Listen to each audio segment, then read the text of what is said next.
அடையாளம் கொடுத்தது இரட்டையில தான் அம்மா தான். ஆனா அவங்க கட்சியை அழிக்கிறதுக்காக நீங்க பாஜகவோட இணைந்திருக்கீங்க அப்படியெல்லாம் ஒரு குற்றச்சாட்டு வச்சு அவங்களுக்கு யார் இந்த பஃபூனா செல்லூர் ராஜு அவர் யார் நம்ம விஞ்ஞானி உங்களுக்கு தெரியும், உங்களுக்கே அதுக்கு பதில் தெரியும். இருந்தாலும் என்கிட்ட கேக்குறீங்க.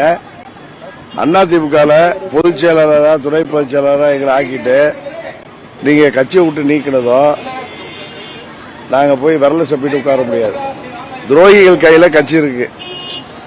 என்ன இன்றைக்கு டிடிவி அம்மா மக்கள் முன்னேற்ற கழகம் தொடங்கிய காரணத்தினால்தான் உண்மையான அம்மாவின் தொண்டர்களுக்கு அம்மாவுடைய கட்சியை தலைவர் கட்சியை மீட்டெடுப்பதற்கு ஒரு ஜனநாயக ஆயுதமா அம்மா மக்கள் முன்னேற்ற கழகம் இருக்கு.